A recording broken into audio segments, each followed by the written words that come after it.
ولید بن عبد الملک کا انتقال، حجاج کے حکم پر سعید ابن جبیر رحمۃ اللہ علیہ کا قتل، حجاج کی موت، محمد بن قاسم کا سندھ پر حملہ، سندھ پر عرب حملہ کی وجوہات۔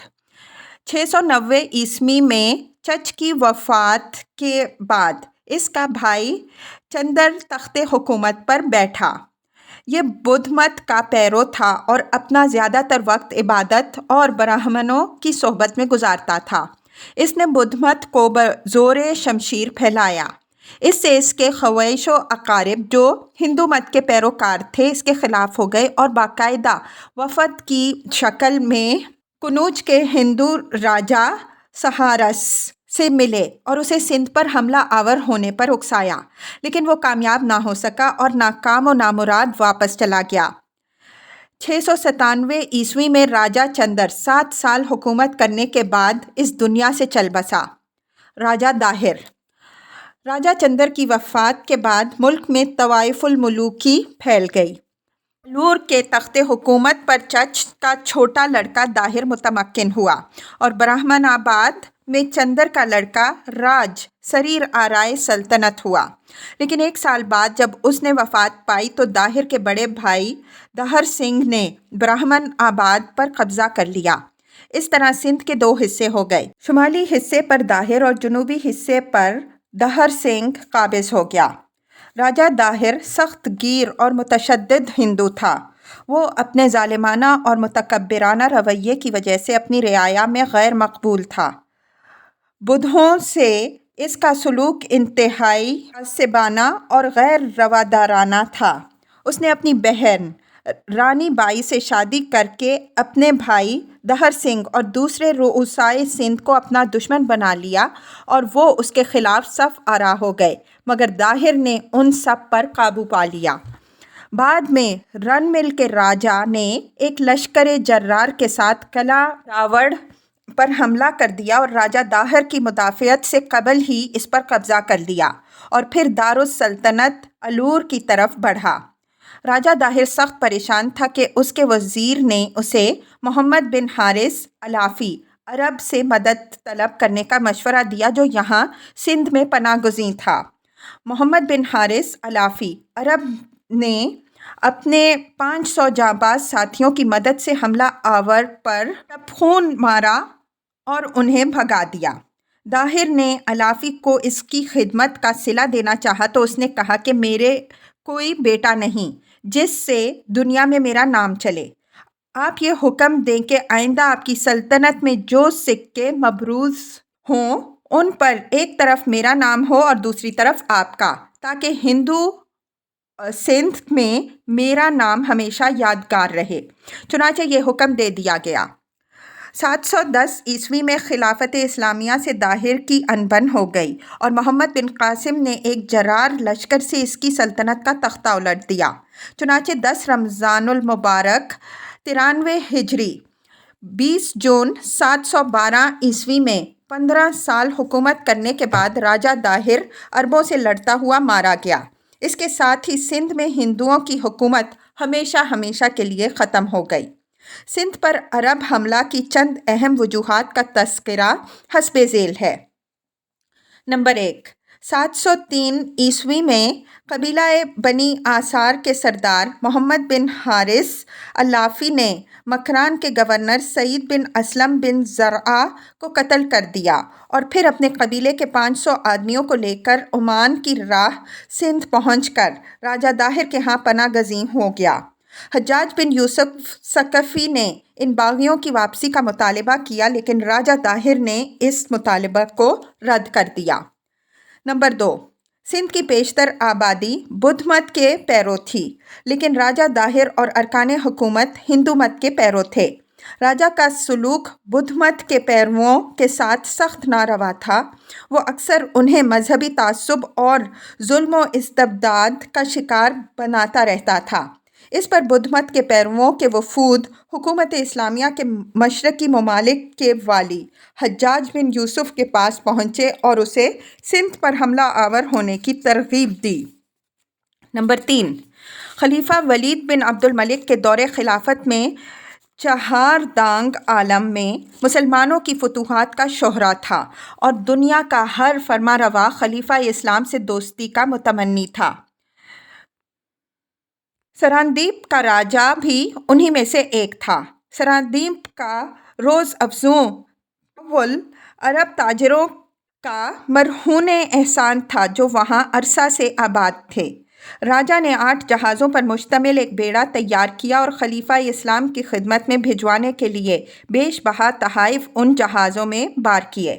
علاوہ ازیں سراندیپ کے رہنے والے مسلمانوں کو ان جہازوں میں سوار کیا تاکہ وہ حج بیت اللہ سے مشرف ہوں، اور ان کے ساتھ بعض مرحوم عرب تاجروں کی بیویوں اور یتیموں کو بھی سوار کرا دیا تاکہ وہ عرب پہنچ جائیں۔ راجا کو اس اقدام سے خلیفۃ الاسلام کی خوشنودی اور دوستی حاصل کرنا مقصود تھا۔ یہ جہاز جب سندھ کی مشہور بندرگاہ دیبل کے قریب پہنچے تو سندھ کے بحری قزاقوں نے ان کو لوٹ لیا اور عورتوں اور بچوں کو گرفتار کر کے قید خانے میں ڈال دیا۔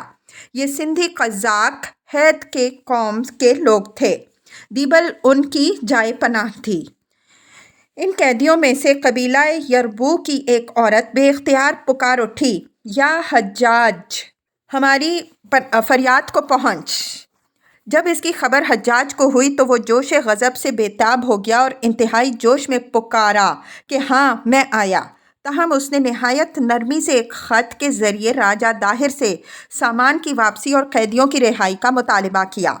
داہر نے نہایت گستاخانہ اور غیر ذمہ دارانہ جواب دیا کہ جہازوں کو لوٹنے والوں پر خود ہماری گرفت نہیں، تم خود آ کر اپنے قیدی چھڑا لو اور اپنے تحائف و اموال واپس لے لو۔ حجاج بن یوسف نے خلیفہ وقت ولید بن عبد الملک سے سندھ پر فوج کشی کی اجازت طلب کی۔ خلیفہ نے اجازت دینے میں تذبذب کا مظاہرہ کیا تو حجاج نے وعدہ کیا کہ جس قدر رقم خزانہ عامرہ سے اس مہم پر صرف ہوگی میں اس کا دگنا خزانہ میں داخل کروں گا۔ اجازت ملنے پر حجاج نے 710 عیسوی میں ایک مہم عبید اللہ کی زیر سرکردگی روانہ کی جو دیبل تک حملہ آور ہوئی لیکن ناکام رہی اور سپہ سالار عبید اللہ میدان جنگ میں شہید ہو گیا۔ ازاں بعد بدیل تحفہ کو اس مہم پر مامور کیا گیا مگر وہ بھی کامیاب نہ ہو سکا اور شہید ہو گیا۔ محمد بن قاسم رحمہ اللہ۔ حجاج بن یوسف ثقفی کو سندھ کے خلاف فوجی کارروائیوں میں ابتدائی ناکامیوں کا سخت صدمہ ہوا، چنانچہ اس نے اپنے بھتیجے اور داماد محمد بن قاسم الثقفی کو جو 17 سال کی عمر کا ایک صالح اور بہادر نوجوان تھا اور فہم و فراست، عسکری ذہانت اور جرأت و شجاعت کا پیکر تھا، سندھ کی مہم پر مامور کیا۔ 6000 شامی اور 6000 عراقی مجاہد اور 3000 بار برداری کے اونٹ اس کے سپرد کیے۔ علاوہ ازیں بصرہ سے جہازوں کا ایک بیڑا بھی دبیل کو روانہ کیا جو سامان رسد اور قلعہ شکن جنیکوں سے لدا ہوا تھا۔ حجاج نے اس مہم کو کامیاب بنانے کے لیے کوفہ سے سندھ تک برق سوار شتر سواروں کی چوکیاں بٹھا دیں تاکہ مہم کی پل پل کی خبریں اس تک پہنچ سکیں اور اس کے مطابق مناسب احکامات جاری کیے جا سکیں۔ اس ذریعے سے 7 دن میں کوفہ سے محمد بن قاسم کے مراسلہ کا جواب سندھ تک پہنچ جاتا تھا۔ محمد بن قاسم رحمہ اللہ کی فتوحات۔ فتح دبیل 712 عیسوی بروز جمعہ بمطابق 93 ہجری میں محمد بن قاسم مکران اور ارمابیل کے راستے دبیل پہنچا اور اس کا محاصرہ کر لیا۔ دبیل سندھ کی ایک مشہور بندرگاہ تھی۔ یہ شہر میں بدھوں کا مرکز تھا۔ یہاں ایک پختہ قلعہ تھا جس کے وسط میں ایک مندر تھا۔ اس مندر کے کلس پر ایک سرخ رنگ کا جھنڈا ہر وقت لہراتا رہتا تھا جو ہوا کی گردش سے تمام شہر پر چاروں طرف گھومتا تھا۔ یہ سرخ پرچم عوام کا مرجع عقیدت تھا۔ ان کا عقیدہ تھا کہ جب تک یہ جھنڈا مندر کے کلس پر لہراتا رہے گا دشمن ان کے شہر پر قابض نہیں ہو سکتا۔ حجاج نے محمد بن قاسم کو مشورہ دیا کہ منجیک سے مندر پر سنگ باری کر کے کلش کو توڑ دیا جائے۔ چنانچہ عروس نامی ایک بہت بڑی منجیک سے سنگ باری کر کے کلش کو توڑ کر جھنڈے کو گرا دیا گیا۔ اس سے ضعیف الاعتقاد محصورین کے حوصلے پست ہو گئے۔ آخر گھمسان کی جنگ کے بعد دبیل پر مسلمانوں کا قبضہ ہو گیا اور اس پر اسلامی پرچم لہرا دیا گیا۔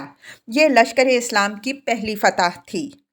مسلمان قیدیوں کو جن کے باعث جنگ شروع ہوئی تھی قید و بند سے آزاد کر کے ان کے آرام و آسائش کا انتظام کیا۔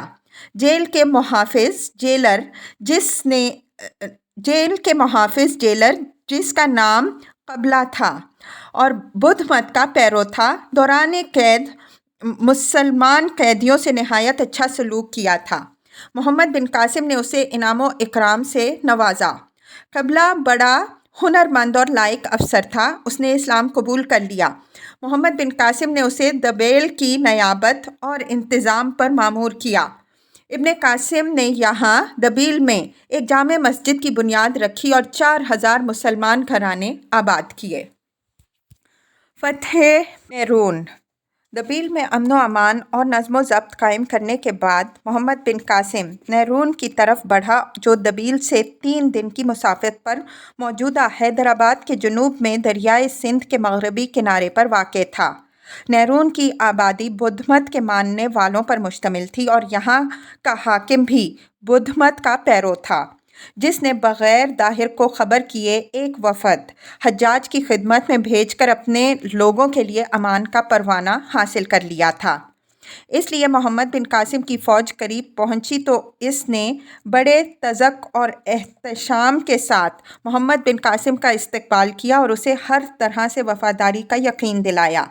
نیز اسلامی لشکر کے لیے سامان رسد کا پورا انتظام کیا۔ محمد بن قاسم نے بھی اسے خلعت سے سرفراز کر کے اس کی عزت افزائی کی۔ نیرون میں بھی ابن قاسم نے ایک مسجد تعمیر کرائی جس میں باقاعدہ امام مقرر کر کے پنجگانہ نماز کا اہتمام کیا اور حالات کی نگرانی اور احتساب کے لیے محمد ذیلی بصری کو کوتوال شہر مقرر کیا۔ فتح سیوستان۔ نیرون پر قبضہ کرنے کے بعد محمد بن قاسم سیوستان سہوان کی طرف بڑھا۔ راہبری کے لیے نیرون کا حاکم اس کے ساتھ تھا۔ نیرون اور سیوستان کے درمیان واقع بحرج کے عوام کو اطاعت گزار بناتا ہوا محمد بن قاسم سیوستان پہنچ گیا، جس پر اس وقت راجہ داہر کے چچا جندر کا بیٹا بجے رائے بجرا حکمران تھا۔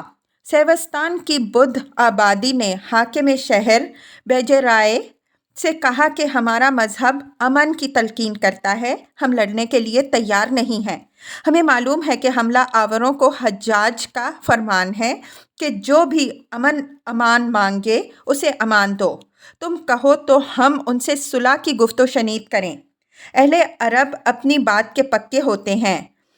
بیجے رائے نے نہ مانا اور جنگ کے لیے تیاری کرنے لگا۔ محمد بن قاسم کو مخبروں کے ذریعے معلوم ہو گیا کہ سیوستان کے لوگ جنگ کے لیے متفق نہیں۔ شہر کے عوام نے بھی اسے کہلا بھیجا کہ ہم لڑائی نہیں کرنا چاہتے۔ آخر حاکم شہر بیجے رائے نے جب دیکھا کہ لوگ اس کے ساتھ نہیں ہیں تو 1 ہفتہ تک مقابلہ کرنے کے بعد رات کو قلعہ سے نکل بھاگا۔ اہل شہر نے محمد بن قاسم کی اطاعت قبول کر لی۔ اس نے لوگوں سے روادارانہ سلوک کیا۔ فتح سیسم۔ سیوستان کی حفاظت کے لیے تھوڑی سی فوج متعین کر کے محمد بن قاسم نے سیسم کا رخ کیا۔ راستے میں کاکاکو تک حاکم بدھیا اپنے تمام ماتحت سرداروں اور دوستوں کو ساتھ لے کر سپہ سالار اسلام کی خدمت میں حاضر ہوا اور اپنی اطاعت اور فرمانبرداری کا یقین دلا کر اطاعت گزار ہوا۔ محمد بن قاسم نے بھی اس کی بہت عزت افزائی کی اور خلعت سے سرفراز کیا۔ آئندہ فتوحات میں اس کے مشوروں سے بڑی مدد ملی۔ محمد بن قاسم بدھیا کا انتظام و انصرام کاکاکو تک کے سپرد کر کے قلعہ سیسم پر حملہ آور ہوا۔ سیسم میں بیجے رائے پناہ گزین تھا۔ اس نے اسلامی لشکر کا ڈٹ کر مقابلہ کیا لیکن شکست سے دوچار ہو کر میدان جنگ میں کام آیا۔ اس کی افواج نے مسلمانوں کی اطاعت قبول کر لی۔ سیسم کے لوگوں پر خراج عائد کرکے ان کے اطمینان کے لیے ایک عہد نامہ انہیں لکھ کر دیا۔ حمید بن وداع اور عبدالقیس جاودی کو ان پر حاکم مقرر کیا گیا۔ راجہ داہر سے جنگ۔ فتح سیسم کے بعد محمد بن قاسم آگے بڑھنے ہی کو تھا کہ حجاج کا حکم پہنچا کہ نیرون واپس آ کر ہران دریائے سندھ کو عبور کر کے راجدھانی کی طرف پیش قدمی کرو اور راجہ داہر سے فیصلہ کن جنگ کرو۔ چنانچہ لشکر اسلام نیرون واپس آ گیا اور دریا کو عبور کرنے کے انتظامات میں مصروف ہو گیا۔ اسی اثناء میں کوفہ سے 2000 تازہ دم فوج کی کمک بھی پہنچ گئی۔ ساتھ ہی بیت کے راجہ موقع بسیہ نے محمد بن قاسم کی مسلسل فتوحات اور حسن اخلاق کی وجہ سے متاثر ہو کر اسلام قبول کر لیا۔ اس نے لشکر کی رہنمائی اور دریا کو عبور کرنے کے لیے بے شمار کشتیوں کی فراہمی کا کام اپنے ذمے لیا۔ داہر بھی ابھی تک اسی گمان میں تھا کہ محمد بن قاسم واپس چلا جائے گا، اس لیے اس نے مدافعت کی بھی کوئی تیاری نہ کی تھی۔ محمد بن قاسم نے داہر کو آخری بار اطاعت گزاری کا مشورہ دیا لیکن اس نے حسب سابق اس مشورے کو ٹھکرا دیا۔ محمد بن قاسم نے کمال عجلت سے دریا پر کشتیوں کا ایک پل باندھ کر اپنی پوری فوج کو بمعا ساز و سامان پار اتار دیا۔ اس سے پریشان ہو کر راجہ داہر راوڑ سے باہر نکلا اور 5000 گھوڑ سوار، 20,000 پیادہ فوج جو سر سے پاؤں تک زرہ بختر پہنے ہوئے تھی اور 100 جنگی ساتھیوں کی مائیت میں مقابلے پر اتر آیا۔